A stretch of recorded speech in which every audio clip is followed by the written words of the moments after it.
There's probably nothing gets a bad rap about things that you can put on an axe handle than boiled linseed oil. Got some people swearing that the boiled linseed oil is full of toxic metals or heavy metals. I think that's because they saw the words cobalt and magnesium on there, and they missed the word salt. Cobalt salt and magnesium salts are neutral, ionically neutral isotopes of those metals. And to find out if they're bad for you, all you got to do is look at the SDS sheet, the safety data sheet for them. I used to work in a plant, and every chemical that you use, there has to be this government-approved sheet by the manufacturer saying what's in it and what are the known hazards. And there's only really 2 known hazards to boiled linseed oil. And that is if you crumple up your rag after you've wiped the excess off and you've got a soaked rag full of linseed oil, you don't want to put it in a place crumpled up where it's not getting proper ventilation, because if it sits there, it heats as it interacts with the oxygen in the air, and it heats. And it can, I don't know that it does very often, I don't read about fires started from them much, but they say it happens, it probably does. It can heat up enough it gets to the point of combustion. And then that will start a really good fire. 3 things that you can do with it is you can lay them out flat, and that's generally what I do. And then they don't have the ability to get that combustion going. You can wash them, you can soak them in water, or you can just go out and throw them in your fire pit. They make excellent fire starter. And the second one is don't atomize it. Don't use it as an aerosol. Don't put it in a sprayer. If you do, then you got to have proper ventilation and wear a mask. And of course, for axes, I don't do that. Other than that, it's vegetable oil. No, it doesn't irritate my skin. The advice is, if it irritates your skin, put gloves on. And the other one is, if you don't like the smell of it, I kind of like the smell of it, then use it outside or use it with some really good ventilation, cross ventilation going on. And then the other thing is that I want to kind of give the pros for using it. One, it's time tested. We've used it for about 1,000 years to preserve wood. 2, you put lacquers on things, there's 2 problems with it. One, when it gets really dry, it gets brittle, and then you'll get flaking and pitting and blistering of the, like if you put like polyurethane on, or if you put a lacquer on or varnish on, and then those are exposed to weather much, they don't survive the weather so well. And as they age, they become brittle and flake. I've never seen the boiled linseed oil do that. And then the other thing is flexibility. It stays flexible. It seems to last forever. The only thing it does is as it ages, it gets thinner, and you just put more on. If you put a coat on your axes, that's what I'm recommending, that people who have my axes, that I've gifted them to you, or you bought them from me, just once a year, wipe them down, keep them clean, put a coat on. Follow the instructions that are on the can. It's not very expensive. It's about $8 at Walmart. And for a pint or a quart, I think. And the instructions just say, put it on pretty generously, leave it there for 15 minutes, wipe the excess off and let it dry. In a couple hours, you'll come back, it'll be dry. You can put another coat on. Generally, in the first few days that I've done an axe, I'll have put 6 or 7 coats on. There'll be a point where when you put it on, it's just all excess. It won't take any more. So when you wipe it off real good, maybe buff it down, and then let that dry, and then you're ready to go. You'll see people soaking their axes in tubs of it and stuff, and I go and see, I'm an old woodworker. I worked in a cabinet shop for probably 17 years, and that's just not the way we put finishes on. And then so I would say just wipe it on generously. After 15 minutes, wipe off the excess, let it dry. And the stuff that they put in it, that magnesium and that cobalt salts, that's to speed up the drying.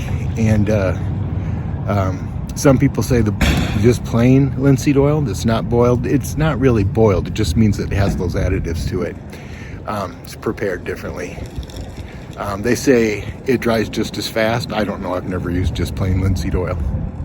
And it'll develop a really nice sheen, a kind of a luster to it that I really like. And then the other thing is, I don't get blisters from my handles.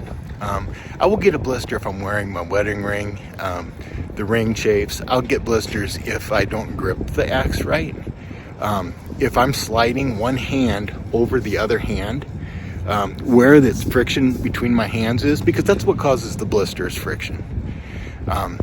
You're taking the dermal layers and you're sliding them against each other, and where they start to open up, that makes a blister, where they separate from that friction.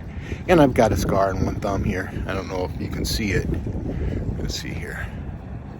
Oh, that's something else. I got that Band-Aid's for something else.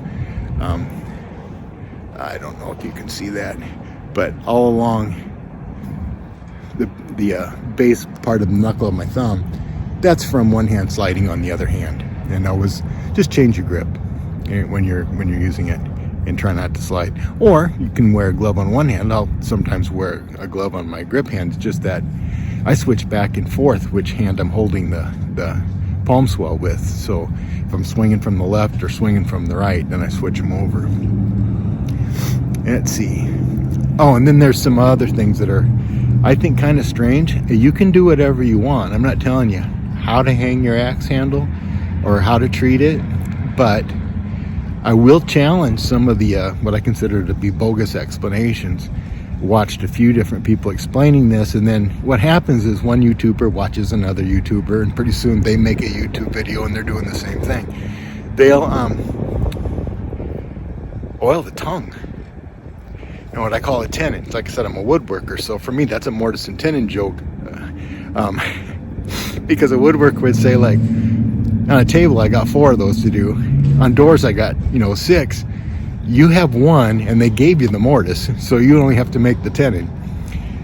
So most of the stuff I know about mortise and tenon joints will be from woodworking applications. Anyways, I want a friction fit in that joint. I want to compress the wood. I want to compress absolutely dry wood as much as I can when I wedge it. And the thing about when I put woodworker's glue, I never did, for 50 years I never did that. And then I started doing it just because I really like it. I don't have any trouble rehanging them or anything. If I break a handle or something, they come out fine. And I can even reuse the handles. I do all the time. That's not a problem. The wood glue is nice because we use that in mortise and tenon joints. It doesn't expand too much. You can buy woodworking glues that expand, and it doesn't shrink.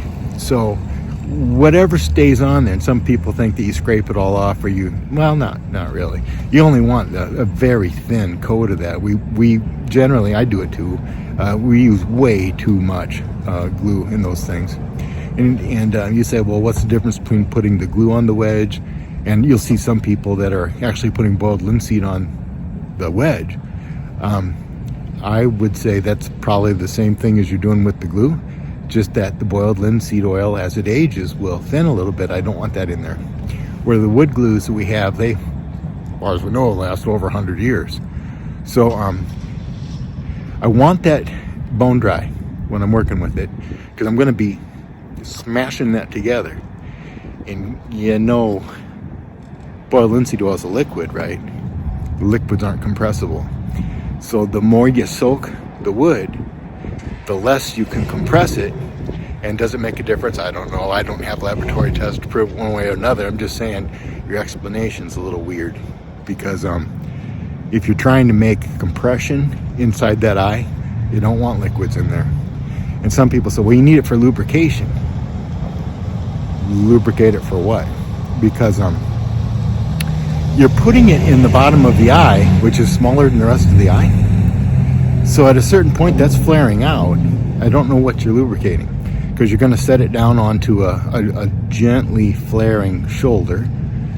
You don't want your shoulder fat, but You don't want it completely flat. You're going to be marrying that up. And it's resting there tight down onto the haft.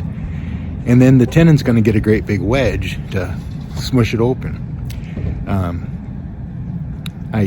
I don't know what you're needing lubrication for. And the other one is to protect it. And again, I would say I have trouble with that explanation, because protect it from what? You're going to be sealing it in a little steel tomb. Pretty much nothing's going to get in there unless you're not maintaining your handle. As long as you keep boiled linseed oil on the handle and on the top there in the eye, should be good to go. I'm not too worried about inside of that. I've taken apart lots of vintage axes, and you'll see it's crumbly inside because it wasn't maintained. The eye was allowed to kind of like fragment apart. It looks junky. That's what you're seeing. But I don't know. That lakeside, probably from 1920.